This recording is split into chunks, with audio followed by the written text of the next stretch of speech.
Hello children, today our topic is verb from English grammar. One more video for the verb, which is the second part of this topic. I have also made, this is the first part. Okay children, verb, as you know, verb's definition you all have learned, you all have prepared from your previous classes, that verb is an action word, doing word. Verb से हमें पता चलता है that in sentence which types of activity takes place, किस तरह की क्रिया sentence में हुई है. Whatever we are speaking at that time we are using verbs. So which types of activity we are going, everything it is clear through the verb. So you all know this. Verb दो तरह से होता है, दो प्रकार का. It is of two types, finite and non finite verb. But before it I want to say you that verb जो होता है, जिसे हम मेन वर्ब कहते हैं, ये मेन वर्ब से ही एक्टिविटी पता चलती है. बहुत बच्चों को कन्फ्यूज़न होती है कि वर्ब के काइंड्स में मेन वर्ब, ये non finite, helping verb, auxiliary verb, linking verb, ये सब कुछ आ जाता है. बच्चों, ऑक्सिलरी वर्ब, लिंकिंग वर्ब, जो हेल्पिंग वर्ब जो टर्म आपके दिमाग में है, वो मेन वर्ब नहीं है. They are supportive verbs. जो आपके हेल्पिंग वर्ब्स, लिंकिंग वर्ब्स आपसे आपकी क्या हैं, वही बी की forms, is, are, am, was, were, यही सब तो हैं. These all are helping verbs. Sometimes these are called helping verbs and sometimes these are called linking verb. वो आपको हम अगले वीडियो में बताएंगे. ठीक है, तो अभी हम इसकी बात नहीं कर रहे हैं. अभी हम उस वर्ब की बात कर रहे हैं जिससे पता चलता है कि सेंटेंस में एक्टिविटी क्या हुई है. That is called main verb. Is that clear? तो वर्ब के हम मेन वर्ब पॉइंट को हम पढ़ने जा रहे हैं. ये वर्ब आपका जो ये मेन वर्ब है, this is of two types, finite verb and non finite verb. ये फाइनाइट और नॉन फाइनाइट वर्ब क्या है?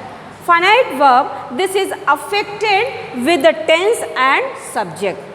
जो फाइनाइट वर्ब आपका है, ये टेंस और सब्जेक्ट से प्रभावित होता है. मतलब फाइनाइट वर्ब में जो चेंजेस होते हैं वो सब्जेक्ट और टेंस की ही वजह से होते हैं. कैसे? Now see here through the example.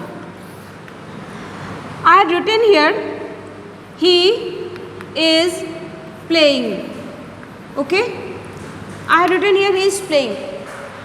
Here if I am changing the subject over here, हमने ही की जगह पे आई कर दिया, तो क्या होगा? आई की जगह आई रखने के बाद इज प्लेइंग क्या हो जाएगा?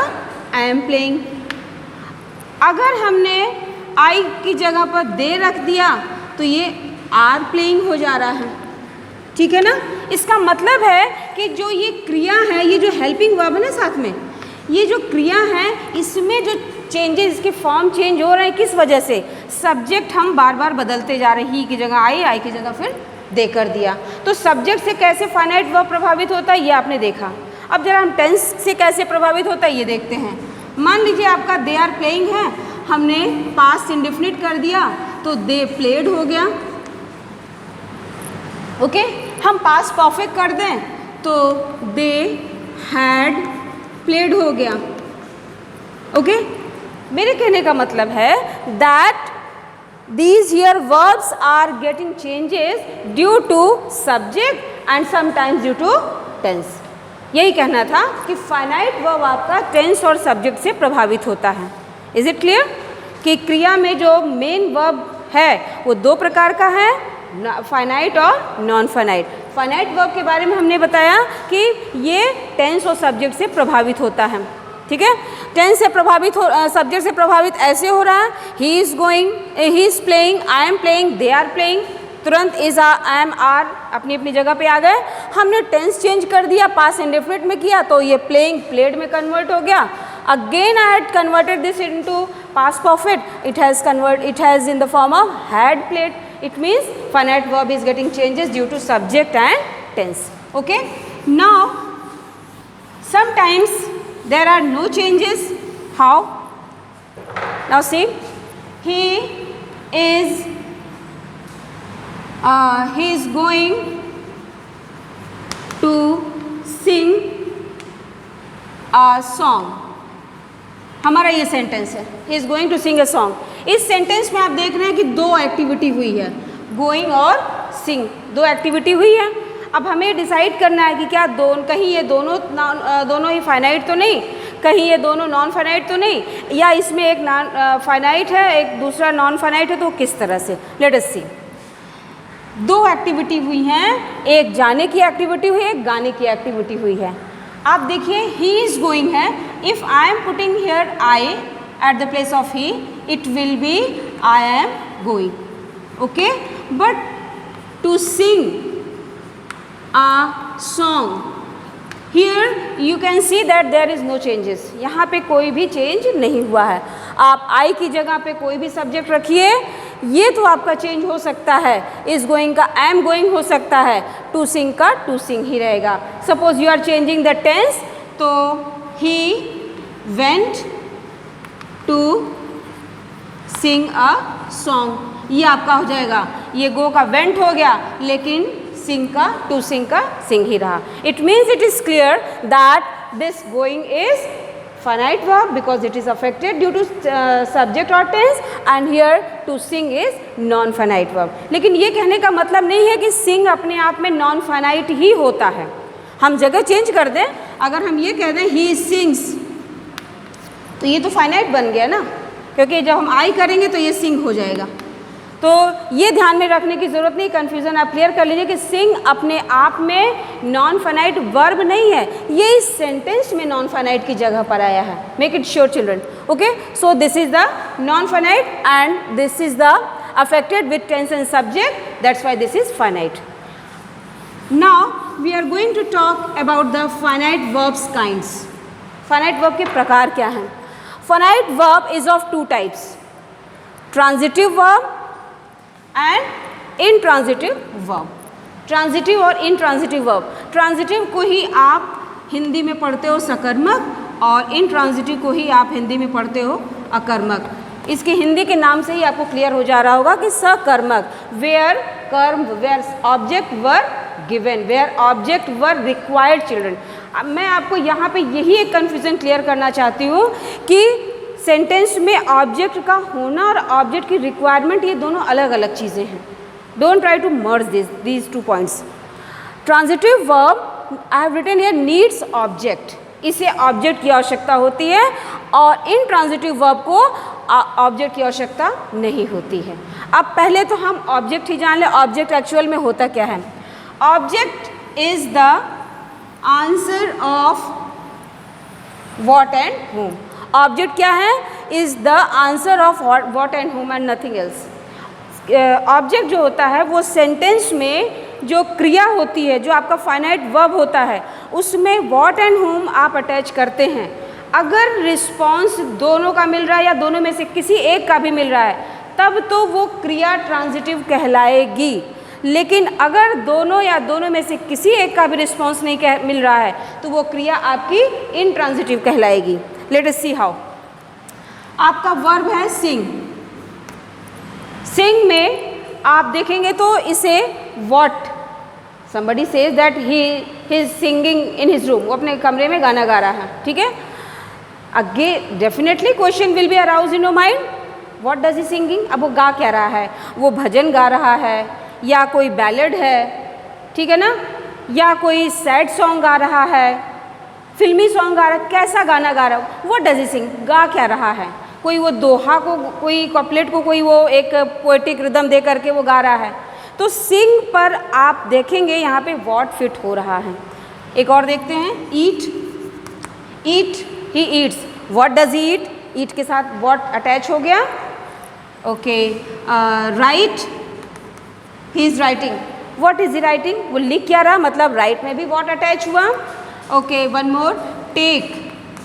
Take, he is taking, what does he take? वो क्या लेता है? मतलब ये जो क्रियाएं हैं, sing, eat, write, take, plan, think, whatever etcetera, these all are the verbs which has the possibility for what. Give, एक गिव भी है, गिव में तो वॉट एंड होम दोनों की आवश्यकता है। What he is giving and to whom he is giving. भाई वो दे रहा है तो किसको दे रहा है? जैसे सेंटेंस है he gave me a pen, अब इसमें उसने दिया, क्या दिया? एक पेन। व्हाट का आंसर? किसको दिया? मी। हुम का आंसर, ठीक है ना। तो गिव में तो व्हाट एंड हुम दोनों की रिक्वायरमेंट है, लेकिन इन सब में कम से कम व्हाट की ही आवश्यकता है, ठीक है ना। इसका मतलब है कि इन वर्ब्स में ऑब्जेक्ट की पॉसिबिलिटी है। ऑब्जेक्ट लिखा होना ना लिखा होना इन क्रियाओं के बाद डजेंट मैटर, इन क्रियाओं में ऑब्जेक्ट की वर्ब पॉसिबिलिटी है। That's why these all verbs are transitive verb. Is that clear? फिर से एक बार शॉर्ट में सुनिए। Transitive verb has the requirement for what and whom, has the requirement for what. Transitive verb के पास व्हाट एंड हुम या object की रिक्वायरमेंट होती है।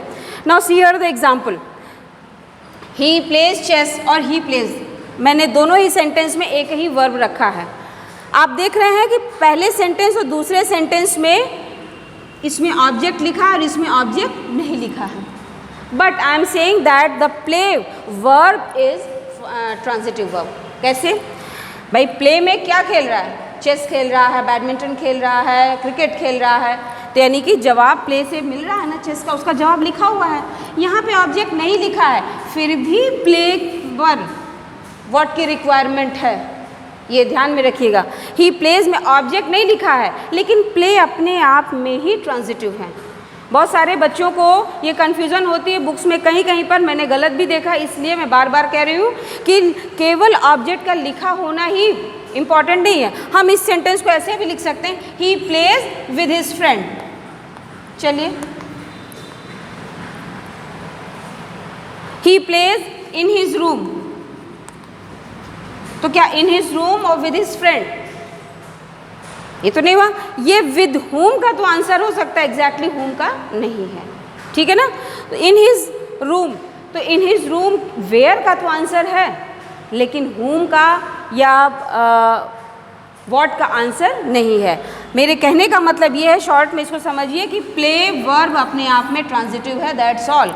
तो ऐसे जितनी भी क्रियाएं हैं सबको दिमाग में आप सोच करके उन सब के साथ व्हाट एंड हुम लगाइए। अगर लग रहा है तो सारी क्रियाएं ट्रांजिटिव है, that's all. Now see the intransitive. कैसे? He sleeps in his room, he walks along the road. यहाँ पे ये जो दो वर्ब हैं, वॉक्स और स्लीप, आप देख रहे होंगे इन दोनों सेंटेंसेस में there are two verbs, sleeping verb and walking verb. इससे पता चल रहा है दोनों सेंटेंस में एक्टिविटी क्या हुई है। लेकिन क्या स्लीप में व्हाट एंड होम की गुंजाइश है? क्या सोता है, किसको सोता है? नहीं। तो यहाँ पे ऑब्जेक्ट की आवश्यकता की रिक्वायरमेंट की पॉसिबिलिटी है ही नहीं। वॉक, क्या टहलता, किसको टहलता, कोई पॉसिबिलिटी है? नहीं। तो यहाँ पर ऑब्जेक्ट की आवश्यकता ही नहीं। That's why these two verbs are intransitive. Intransitive verb में व्हाट एंड हुम या ऑब्जेक्ट की आवश्यकता होती ही नहीं है, इसलिए वो intransitive. So now listen it in a very very short way that transitive verb has the possibility for object. अब ऑब्जेक्ट लिखा है कि नहीं लिखा है, दैट इज अदर थिंग, लेकिन वहाँ पॉसिबिलिटी होती है, जैसे आपको ये वर्ब्स मैंने अभी दिखाए। और intransitive verb there will not the possibility for the object, भले ही कुछ वर्ब के बाद लिखा हो, लेकिन वहाँ पॉसिबिलिटी नहीं होती है। Now you can understand through these two examples. He sleeps in his room, he walks along the road. So the children, now this is the first part of the verb, because here I had explained only finite verb. In my other video you will get about the non-finite. Thank you so much.